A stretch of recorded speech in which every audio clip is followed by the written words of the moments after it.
My name is Nava Zavi. I'm from Panama City, Florida. I was a student here at UF until my 21st birthday as of November, and I'm currently pursuing photography full-time.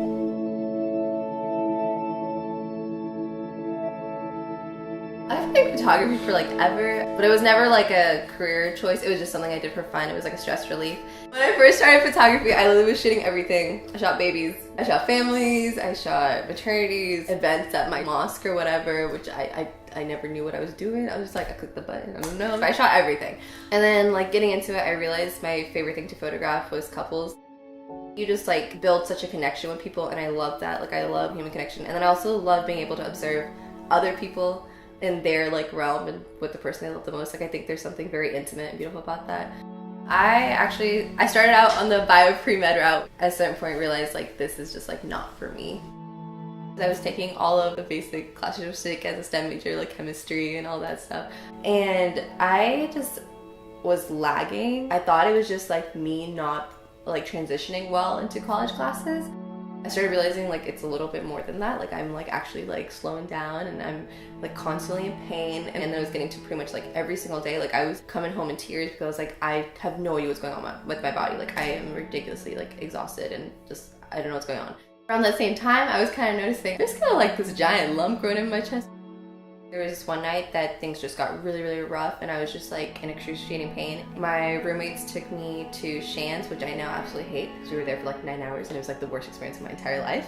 I think around that time I started realizing as much respect as I have for people in this field, finally kind of being in the position of the patient, and then seeing the reality of it, I was I don't want to be in a workforce where this is my day in and day out. I don't want to be around sick, sad people, because it's I was a sick, sad person. But I kind of realized that for me, I was I need life to be more than that. I was I think that this was such a significant period of time for me that the rest of my life I don't want to be in that place. I want to be living life. I want to be on mountaintops and ocean sides. I want to be everywhere and see everything. I think when I hit that moment, that's when I started switching things around. I switched to journalism because I've always, I thought journalism was writing, it's creative, and I was there's photojournalism, maybe we can go into that.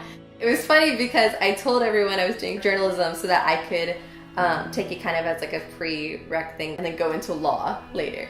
Because, I felt I had to have that justifiable end goal. I felt if not medicine, if not engineering, I was law is still, up there, Asian community was okay, law, cool.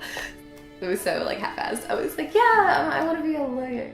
But journalism still wasn't enough. I still felt I was dragging. I was I don't want to be here. I really knew that this wasn't for me, and I gave myself the chance to figure out what I did want to do. I think most of us, especially at this age, kind of the generation that we're at, a lot of us have parents who came from overseas and stuff. I think it's almost we have not so much a pressure to be these majors as much as it is to make sure that our parents' struggles weren't in vain. And I think that pressure hits so hard for some of us. I know for me, when I was making this decision or whatever, I definitely had moments where I straight up would just start crying because I was oh my god, I'm gonna let my parents down. I think the community we come from, a lot of us want to have a career where we're able to take care of our parents. It makes it harder to step out and do something that maybe you want to do, because obviously when you're stepping out into a creative field, the stability isn't there of a 9 to 5. You definitely kind of have to take risks and stuff. There's not going to be that confirmation. For me, I was super, super lucky that my parents were so supportive, and I think they realized how much I wanted this. So they told me look, at the end of the day, we want you to be happy. It's not about us anymore, it's about you. And I was so ridiculously fortunate to have that. Coming from my version of the Asian, community, the Desi community, we have this saying, it's lo kya kenge, it means what will people say?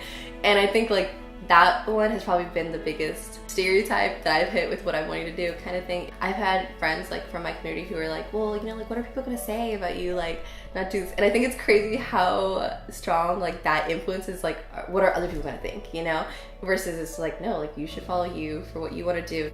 I think as an Asian community, we're so caught up in what we think we're supposed to do that we don't let ourselves actually realize this is what I want to do. I've had friends who I know are incredible artists, incredible anything that's outside of them, whatever they are doing. It kills me that they aren't able to break away and see that because they're so caught up in, I need to do this for my parents, I need to do this for my community. And I'm like, at the end of the day, as morbid as it sounds, like, it is just you in life. Yeah, your parents might be on the sidelines cheering you on when they see you doing that 9 to 5, but if it's not something you really want to do, every day you're gonna go into work and have this feeling of, you know, why am I here? Like, you're not happy. Is this really what you want to limit your life to? And if it is, make sure it's because it's something that you love. And if it's not, then like, what do you do? And like, get out. I would love to think that by stepping out and doing something different, I'm redefining what it means to be an Asian American, but I think it's gonna take time before that's accepted as redefining. Whereas right now, I think I'm being hit with a lot of, you're just being rebellious, you're just like stepping out and doing something crazy. Like I think that a lot of Asian Americans that are following these different career paths are being told that this is just a phase, not so much that they're, you know, actually pursuing legitimate careers. If this is what you want, like, you need to follow it, because no matter what you do in life, like, it's gonna be hard. Like, nothing's easy, but if you want it, then it's gonna be worth, you know, working for, versus if you don't want it, you're just gonna be sitting here miserable and like always thinking, what if?